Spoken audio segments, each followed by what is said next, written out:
Hello friends, आज मैं आपके साथ इकोनॉमिक्स का एक और टॉपिक लेके आया हूँ और टॉपिक का नाम है टाइप्स ऑफ इंडस्ट्रीज। चैप्टर का नाम है स्मॉल स्केल इंडस्ट्रीज और इस चैप्टर के सारे लिंक्स आपको इस वीडियो के डिस्क्रिप्शन में मिल जाएंगे। तो इस वीडियो में हम डिस्कस करेंगे कि कितने टाइप की इंडस्ट्रीज हैं फिलहाल इंडिया में और इनका जो न्यूमेरिकल नंबर है वो टाइम टू टाइम चेंज होता रहता है। मैं आपको बताऊंगा कि कैसे होता है। ठीक है, तो चलिए शुरू करते हैं। On 1st July 2020, a new definition of micro, small and medium enterprises was given. तो 1 जुलाई 2020 को फाइनेंस मिनिस्टर ने एक नई डेफिनेशन दी कि माइक्रो इंडस्ट्रीज कौन सी होंगी, स्मॉल स्केल इंडस्ट्रीज कौन सी होंगी और मीडियम एंटरप्राइजेस कौन सी होंगी। In this definition both manufacturing and service enterprises are classified as MSMEs on the basis of same criteria. तो बेसिकली जो फाइनेंस मिनिस्टर थी उन्होंने सीतारमन उन्होंने क्या किया, उन्होंने क्लासिफाई कर दिया एमएसएमईज को और उन्होंने जो मैन्युफैक्चरिंग सेक्टर है और जो सर्विस सेक्टर है उसको अच्छे से क्लासिफाई करके एक क्राइटेरिया के ऊपर उनको क्लासिफाई किया। क्या क्राइटेरिया था वो अभी मैं डिस्कस करूंगा। This revised definition of MSMEs is given below. तो सबसे पहले माइक्रो एंटरप्राइज कौन सी होगी?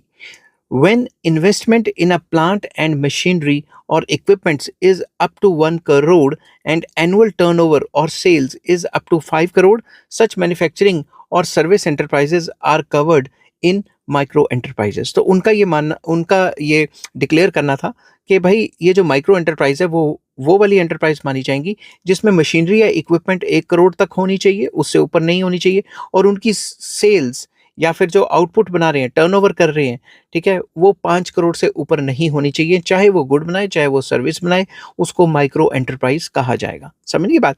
नेक्स्ट आ जाता है स्मॉल एंटरप्राइज। तो स्मॉल एंटरप्राइज में ये लिमिट थोड़ी और बढ़ा दी गई। The manufacturing or service enterprises which have investment in plant and machinery or equipments up to rupees 10 crore and annual turnover or sales up to 50 crore are covered in small enterprises. तो small enterprises वो मानी जाएंगी चाहे वो goods बनाए चाहे वो services बनाए, उनका जो इक्विपमेंट और मशीनरी है 10 करोड़ से ऊपर नहीं होनी चाहिए और सेल्स या टर्नओवर 50 करोड़ से ऊपर नहीं होनी चाहिए, उनको हम स्मॉल एंटरप्राइजेस कहेंगे। ठीक है, नेक्स्ट आ जाता है मीडियम एंटरप्राइजेस। तो मीडियम एंटरप्राइज क्या होगी? The manufacturing or service enterprises which have investment in plant and machinery or equipment up to 50 crore and annual turnover or sales up to rupees 250 crore are covered in medium enterprises। तो ये limit अगर जो small scale थी उसकी limit अगर बढ़ा दी जाए, plant और मशीनरी 50 करोड़ से ज़्यादा नहीं होनी चाहिए और एनुअल टर्नओवर और सेल्स 250 करोड़ से ज़्यादा नहीं होनी चाहिए, उसको हम मीडियम एंटरप्राइज कहेंगे। ठीक है, नेक्स्ट आ जाता है लार्ज एंटरप्राइज। तो लार्ज एंटरप्राइज में ये लिमिट और ज़्यादा बढ़ जाती है।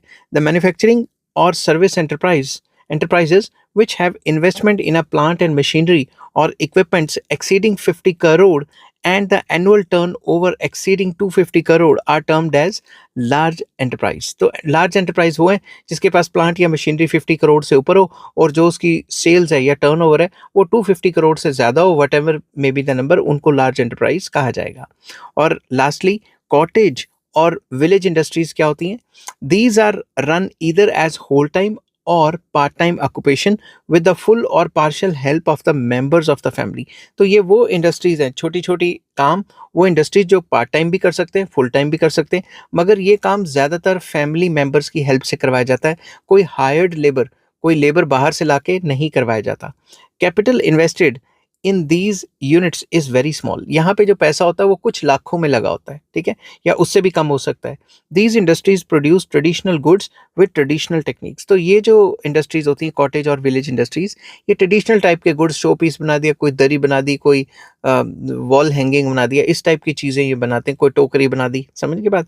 और ये ट्रेडिशनल चीज़ें बनाते हैं और इनकी काम करने का जो तरीका होता है वो भी ट्रेडिशनली होता है, पुराने तरीके से काम करते हैं, कोई हाई-फाई या सोफिस्टिकेटेड मशीन्स को इस्तेमाल नहीं करते। आई होप ये वीडियो आपको पसंद आई होगी। अगर पसंद आती है तो please like, share and subscribe. Take care, bye bye.